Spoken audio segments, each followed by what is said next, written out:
What's going on, everybody? My name is Devonte, host and husband of the Marriage Lab, and it's been a little minute. Little things are different, as you can see here. I ended up kind of building my own room, but I'll go into that in another time. I saw a video this morning, and I really thought that it would be a good video to do a reaction on. I didn't. I only listened to a little bit of it, um, but I really love when you have women being positive about stepping into femininity and allowing their man to be masculine and allowing them to lead. And it's really interesting that you hear so much of this negativity towards masculinity nowadays. And I'm like, you should really take that take yourself out of it and put yourself in the situation, or look at videos like this where you have these ladies who are positive about marriage and being feminine and submitting to their husband and things like that. They go into more detail. They actually explain what that means. It's not about being some house slave or whatever the the whole mentality is around being a wife. But it's videos like this, I assume, that would really allow you to open your eyes and look at things a little differently. So anyway, let me hush and let's get into it.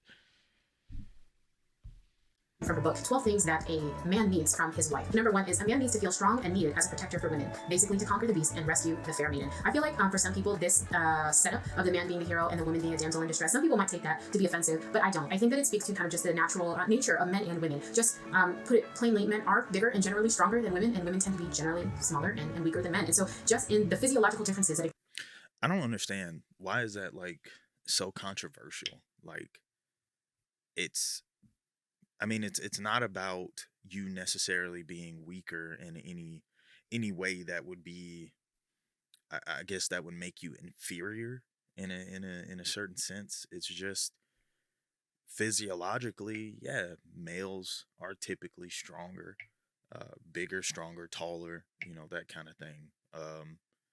Like people always say, there's a reason why there's more men in certain roles. Oil rigs. Most women don't want to work on oil rigs.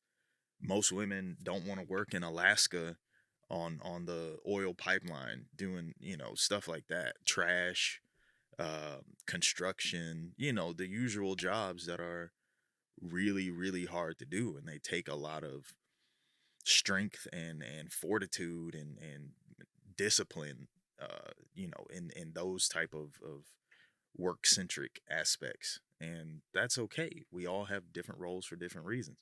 I couldn't be a doctor. I say I couldn't be a nurse, but I could be a nurse. I was a paramedic, but at the same time, I'm like, there's a lot of roles that are generally more, I don't want to say catered to women, but women would definitely excel in certain roles a lot better. exists between men and women. Men are better suited for some tasks better than a woman would be, and vice versa. Women are better suited for some tasks over a man. And so when it talks about a man needing to feel strong, needing to feel like he's a protector for his woman, I think that that just plays directly into the nature and even the design of a man. And I think that we as wives, we do well to play into the designs that God has set in place. And I think that this point beautifully instructs women to do that. Number two, what every man wants is for his woman to make him feel that he is strong and the head of the household. I'm not talking caveman style, dragging the woman around by her hair, but just as the leader of the family. I think that this is also nicely plays into the biblical mandate that calls for men to be the head of their wives and ultimately to be the leaders of their household. I think that because God has Now let me jump in here and say this. I didn't pick this video because it was religion specific, but a lot of women who are religious seem to have more successful marriages. Um, I think even beyond the religious aspect of it, it's still a good thing to do this. Like when you, and I know somebody's gonna say, well, the man's ego shouldn't be this or shouldn't be that, and it's like, but at the same time, think about it from the opposite side. If you feel like, because you have to allow your man to feel like a man, it takes away from you as a woman, that's ego as well, right? Like the dynamic has worked for generations upon generations, and we're not talking about, well, in slavery there was this, and in this time there was that, and back then men thought they owned women, and that's not even, to be honest with you, I doubt that was a major part of people's relationships, like that the man felt like he owned his woman. I doubt that was it, man. I love how people like to go to the extremes when it comes to relationships to talk themselves out of it. But it's like the more you give negativity to a relationship, the more you're going to continue to feel that negativity towards a relationship. The more you pick people who, you allow to run over you in a certain sense. It's like, of course you're going to be unhappy. But in a good marriage, in a good relationship, your role as the wife, I assume, I'm not a wife, but from a husband standpoint, I feel respected, and I feel like I want to do more for my family when my wife makes me feel like I am the man. When she's, asking, not even asking questions about certain things, but just kind of like, she doesn't ask questions about certain things because it allows me to form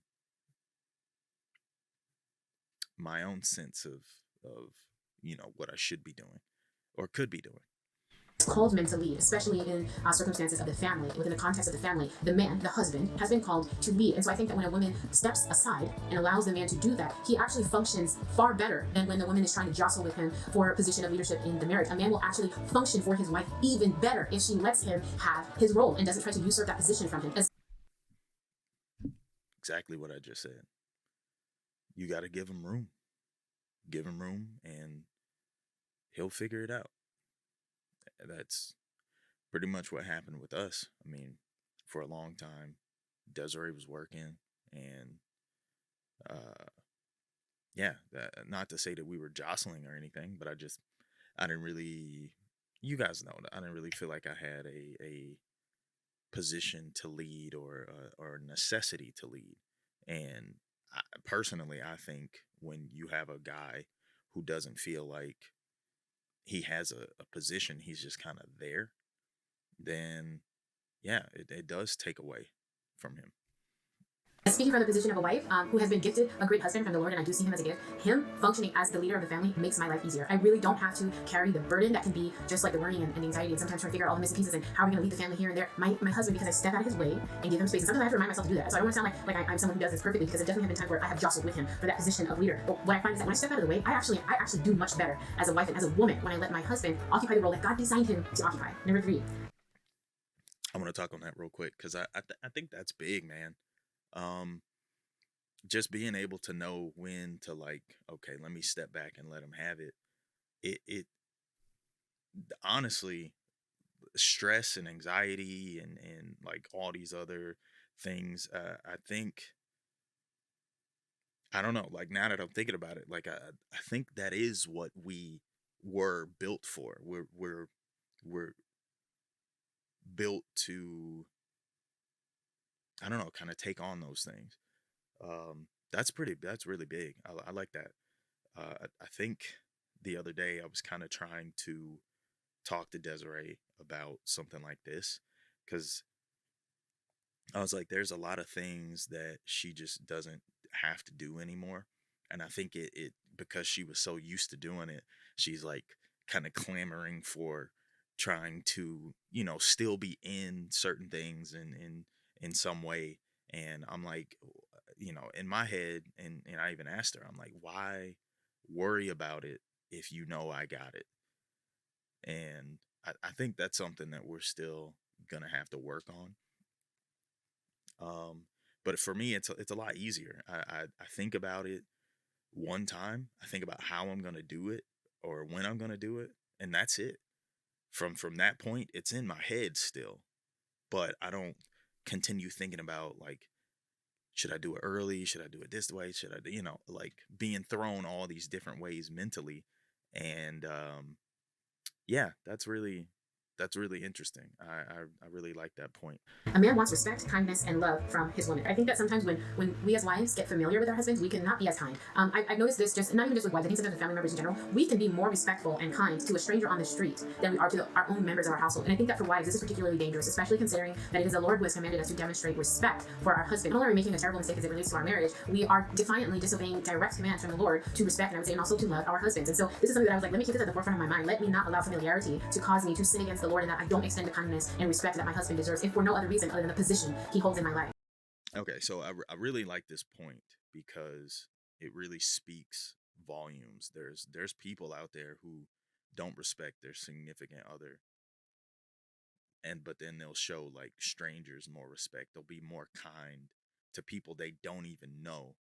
So it's like, what is it? Being familiar with somebody breeds comfort, and comfort breeds like these little nuances of you know thinking it's okay to do this or thinking it's okay to do that. And I know this sounds like kind of what I was trying not to go towards, which is whatever, like a slave mind or whatever. But it's not even that, man. It's like it's an art of subtle reciprocation. I think it goes back and forth, man. Like, you can't have somebody mad at somebody and then you're mad at them too, and then nobody wants to make up for it. If nobody thinks, not even that you're necessarily wrong, but just like coming to a consensus that, hey, I'm mad, but you know what, it's okay. What I'm mad about isn't that important. It's like you can move past that, move past it, and then just continue to be good towards each other or with each other, whatever. Like, it's I'm gonna go ahead and end it here.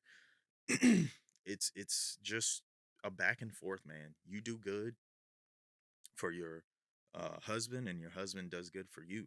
Now, what you see as good and what he sees as good is obviously going to be different, because what you want versus what he wants, his um, form of affection is going to be a lot different, especially if and I know a lot of people say that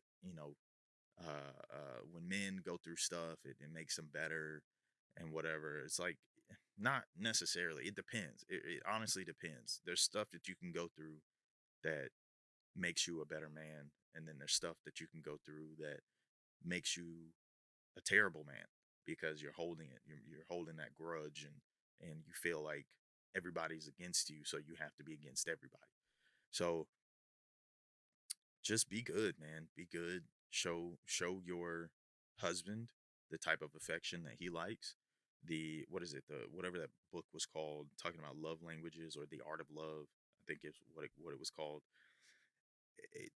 Like, you really got to look at it. Like, how does your husband show affection?